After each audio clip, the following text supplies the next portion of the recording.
Game key provided by Nonsense Machine. When I thought of introducing my community outside Australia to my hometown of Melbourne, I didn't expect to see a strange 2D world where racing and cyberpunk RPGs mix. Well, that's what we get with Nonsense Machine's latest Screen Australia supported game, Dryft City Kyngs. That is Drift and Kings with a Y instead of an I. This game certainly is bigger in scale than the previously developed games Mealmates, New Ice York and Ticket, also available on Steam. I've actually not played those, and I wanted to be as far as possible in this joy ride. You'll see what I mean.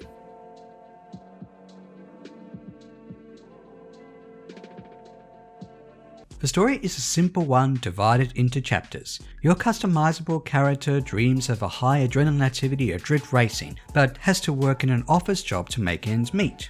Before long, your character gets their own vehicle, or ride, and has to go through challenging races to become the best of the best.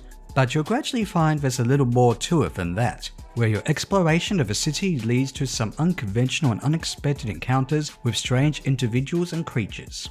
And this is where it feels like the likable characters and unusual setting drive the story, more than the events in its episodic structure. The setting is a futuristic Melbourne city, with penguins and apes coexisting with humans, vehicles that may as well be from Star Wars, and transmitters/apps in the form of big faces attached to apartment walls, and then some. This world is brought to life with quirky and colourful production values. The graphics alone are like a standout cartoon, with psychedelic colours and characters almost looking like they're gliding around the top-down perspective, complete with bobblehead animations for mostly important characters. The sound effects are simple and mostly non-intrusive, with there being no voice acting but the strange reading of the dialogue that sounds similar to the free Ghost Dance game I reviewed years ago.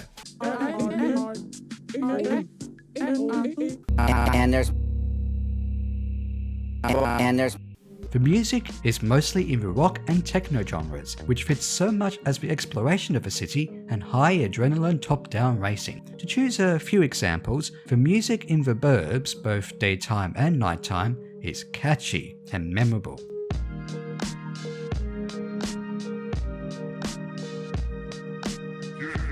And the office music almost sounds like something out of the also cyberpunk-inspired game Deus Ex.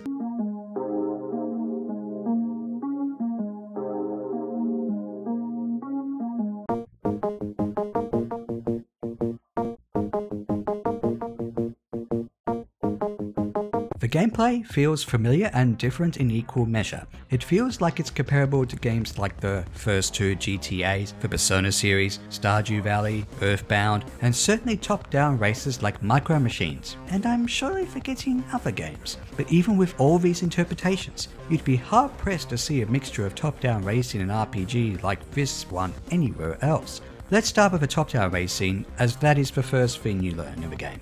You have the options of accelerating, braking, and, as befitting the game title, drifting. It is the drifting that is especially important, as it's mostly the only way you get to drive faster to catch up with your rivals. But there's more to it than that: the upgrades and weapons. When you start racing, you may not find your vehicle to be that fast or be good at turning around corners, but so-called ride chips, won from races that can be spent at different garages, upgrades your vehicle's acceleration, speed and turning. And which stat you choose to upgrade is up to you, and can partially affect the challenge, especially if you focus more on acceleration. And then you can spend money on weapons to bring with you to each race. And yes, one of them is the equivalent of a Mario Kart Blue Shell. The catch is, you can only choose 2 weapons from your inventory for each race. So deciding whether to have boosts that can make you drive so fast you almost drive off camera, or even that aforementioned Blue Shell equivalent, is a matter of preference and strategy. You have to make sure you don't take too much damage from the environment and so on, lest you be disqualified.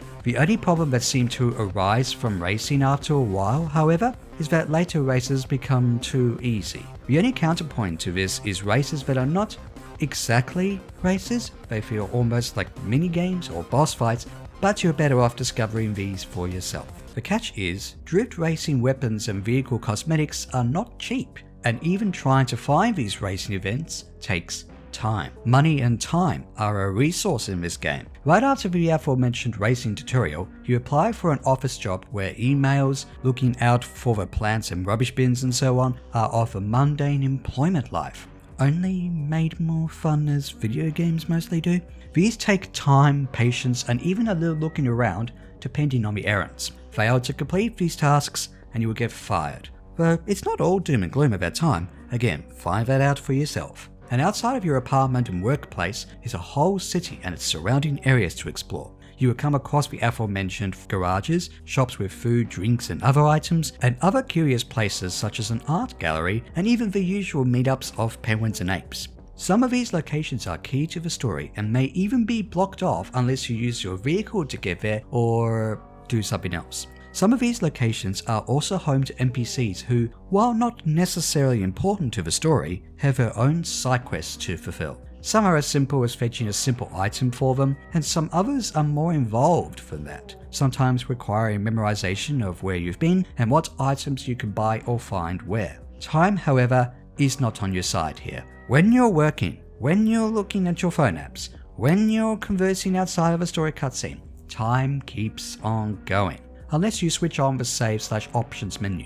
You can only see certain characters or places at certain times of the day or even on a certain day, most notably weekends when you're not working.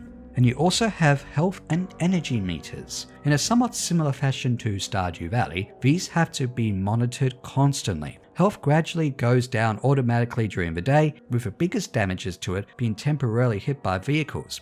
And yes, you can bump into wandering individuals and vehicles with no authorities punishing you. How about that, GTA? If you lose all your health, you automatically go to hospital and have to pay a bill. Low energy doesn't negatively affect your game, other than your character won't move as fast. So, making sure you complete the main missions and so on without so much as losing your job, for example, is the life simulation aspect.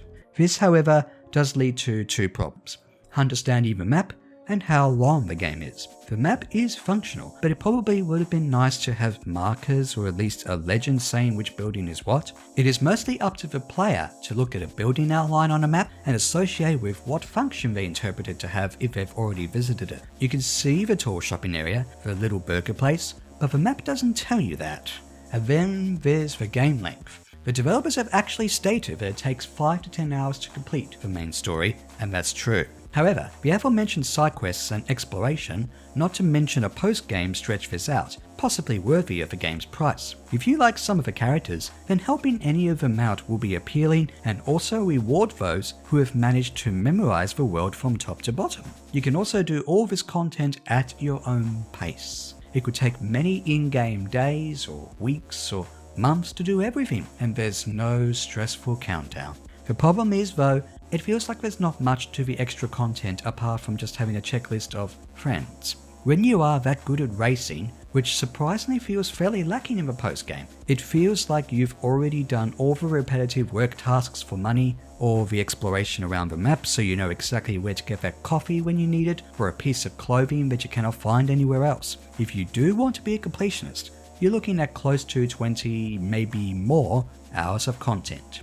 And yet, after these many hours of thorough playing and analysis, what conclusions can be drawn from the experience? Honestly, generally positive ones. The 2D graphics are nicely unique, the music will most likely never leave your head, and the gameplay sometimes made it hard to stop playing the game. Well, unless some glitches or bugs happened in the game. But if you report any of them on the Nonsense Machine/Dryft City Kyngs Discord, it will be readily fixed. The developers sought out to make a more ambitious game than they did previously, creating and developing a living and breathing world where characters have their own routines, such as going from their apartment to play at the arcade. And it works, and not just because of the games that seem to inspire it. Aspects of this game may not appeal to everyone. If you're not into that sort of strange and satirical style of world building and storytelling, or even top-down races and RPGs, this may not appeal to you. Even the episodic story structure, sometimes tedious and repetitive aspects of exploration and errands and fetching items, and somewhat underwhelming post-game, bring it down to the point where the recommendation is to wait a little for updates and such before playing. However, this strange mix of genres and interesting look at a potential futuristic Australian city in a 2D graphic style could be your thing. Complete with being able to go at your own pace. Dryft City Kyngs is an overall fun and solid indie game, and surprisingly rises above its possible game inspirations to be a true original.